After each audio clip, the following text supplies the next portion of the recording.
Here's the podcast script. A loophole brings cystic fibrosis patients a miracle drug in generic form, and for some families around the world, it may be nothing short of a lifeline. 18-year-old Joshua Lottering flew from South Africa to Bangladesh.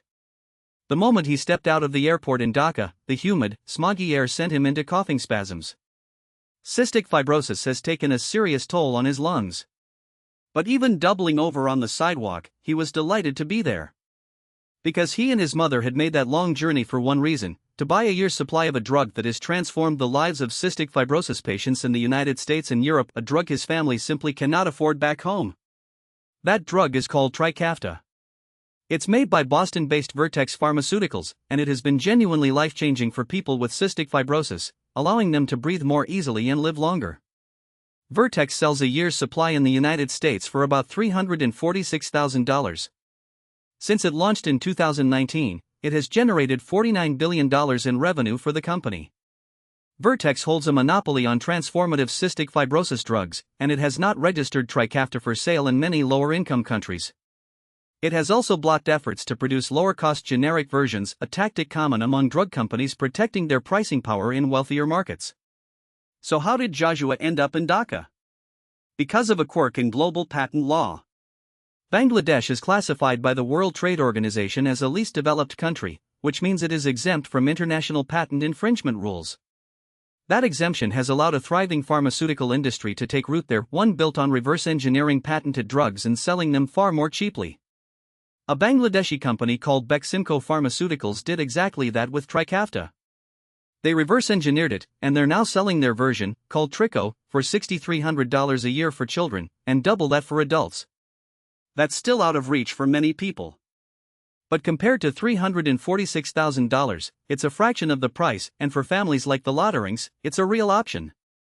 There's also a second legal wrinkle that makes this work for patients outside Bangladesh. Most countries allow individuals to bring in, or mail order, a generic version of a medication for personal use, even if that medication is under patent in their home country. That personal use exemption is what allows patients from South Africa, India, and elsewhere to make the trip to Dhaka, or to order through platforms like MedSpartner, an Indian pharmaceutical supply service that says it has been fielding half a dozen calls a day from families asking when they can get Trico shipped. Beximco isn't new to this kind of work. After Gilead Sciences launched a hepatitis C cure at $84,000, Beximco produced a generic for a tenth of that price.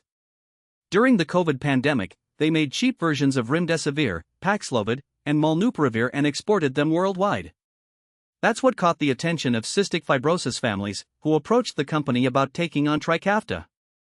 Beximco's chief operating officer, Rabir Reza, said he was moved by stories of parents who had watched children in wealthier countries have their lives transformed by the drug while their own kids went without. "If we are capable of manufacturing this," he said, "I am committing we will do this for you." Vertex, for its part, says Trikafta is available in 75 countries through sales or donations, and that more than 7,000 people have received it at no charge. A company spokeswoman noted that its drug safety and efficacy were tested across more than 200 clinical trials. She did not directly address the Bangladeshi product. But for families like Adil Rahman's, in Dhaka, the stakes couldn't be more personal. Adil is 6 years old. His parents noticed something was wrong when he was a newborn, but it took 2 years to get a diagnosis. When they finally learned about Trikafta, they discovered Vertex hadn't registered it in Bangladesh and the American price was utterly out of reach. Adil grew sicker. He spent weeks in intensive care last year. When he was home, he would lie on his mother's chest and watch other children walk to school from the window.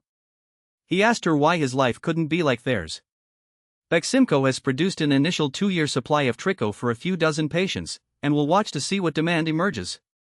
It's an early test of a model that could matter more and more as patients in lower-income countries seek out therapies they know are already changing lives somewhere else in the world.